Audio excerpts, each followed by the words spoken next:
Hello everyone, I'm Nivethitha, a product specialist come trainer at YAxis. Today we are going to discuss the reading module of PTE, right? So here you have 5 different item types to be approached in minimum 29 to maximum 30 minutes.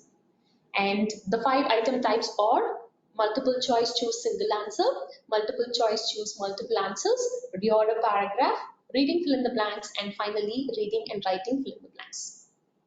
In regard to the number of questions that you can expect in every item type, you have 1 to 2 questions expected in multiple choice single answer and multiple choice multiple answers, 2 to 3 questions in reorder paragraph, 4 to 5 in reading fill in the blanks, and 5 to 6 questions expected in reading and writing fill in the blanks. Right? Now, when it comes to multiple choice single answer, your screen would be divided into 2. On the left hand side, you have a text up to 300 words, and right hand side you have a question and a list of options. Minimum 4 to maximum 6 number of options would be given, and what you have to do is to read the question statement first to understand what exactly are you supposed to find out, and you're going to read the text with all the pieces of information that you have in the text. You would understand something, and with that observation you're going to go through the list of options and choose the best possible option that you think is relevant as per the information that is discussed in the text. So choosing one option from the list of options is multiple choice single answer, whereas for multiple choice multiple answers you would pretty much do the same thing, but instead of one option, selecting one option, you're supposed to select multiple options that are going to be correct. When I say multiple, if you have 4 options, 2 options multiple, 3 options multiple, sometimes all 4 options can also be correct. Even then you're going to select multiple options. All you know is multiple options are correct. Even 2, the minimum multiple options would be 2, maximum can be the all the number of options that are given. Right? So choosing one correct option from the list of options is multiple choice single answer, and choosing multiple options from the list of options is multiple choice multiple answers.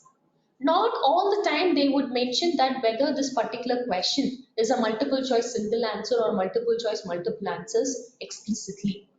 You would be given a set of instructions, and that would let you know whether you would have to find out single answer or multiple answers. So you would have a phrase like choose the correct statement, that means single answer, and choose the correct statements, which would mean that you have the question that you have is multiple choice multiple answers. Okay, so always look for instructions to understand whether it is multiple choice single answer or multiple answers, because in multiple choice multiple answers you have negative marking.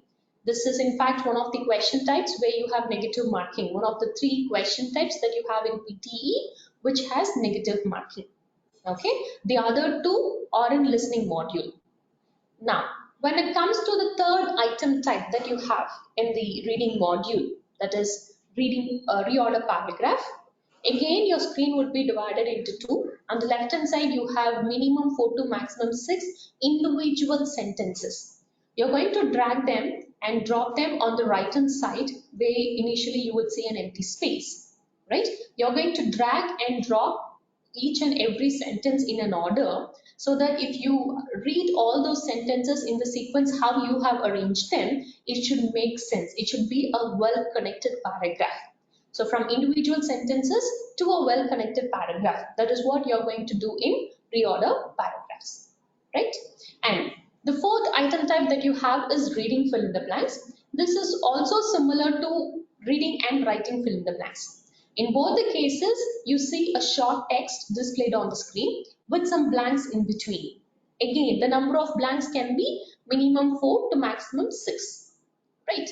So the difference between reading and writing fill in the blanks is you have a common list of options given in reading fill in the blanks, and you have individual list of options given to each and every blank that you have in the text in reading and writing fill in the blanks.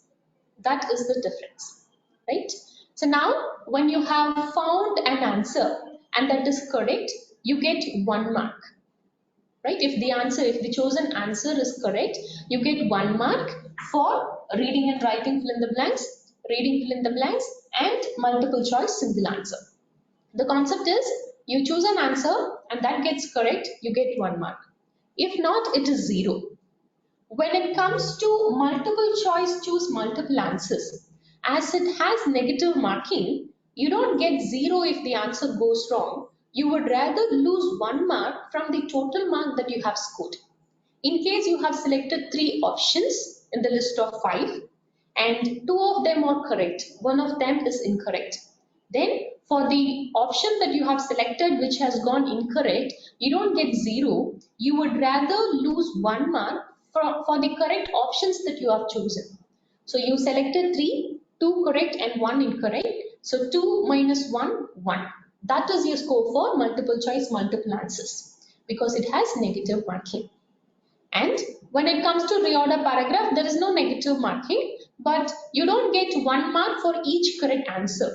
You get 1 mark for each correct pair, right? If you have 5 sentences, if the first pair 1 and 2 are correct or a pair, you get 1 mark. So if you get the pairing and the placement correct, you get the total score 4. If you have 5 sentences and you have placed all the 5 sentences in the correct order, for each correct pair you get 1 mark. So the maximum mark that you can score is 4. In case you got the pairing correct but not the placement, even then for pairing you would be given 1 mark. Only if you get the pairing and placement correct, you get the total score, that is number of questions minus 1, it would be your total score for that particular question. In case you did not get the placement right but the pairing is correct, yes, that would be considered and you would be given 1 mark. Okay, so it is important to know the number of item types that you have in a module and how they should be approached, how many questions that can be, you can expect, and the sequence. Again, in the reading module, these 5 item types can be asked in any sequence. You can expect reading and writing fill in the blanks first or reorder paragraphs first. In any sequence, these 5 item types can be asked. So be aware of the pattern, be aware of what has to be done, what shouldn't be done, and then continue with your practice. All the best. Thank you.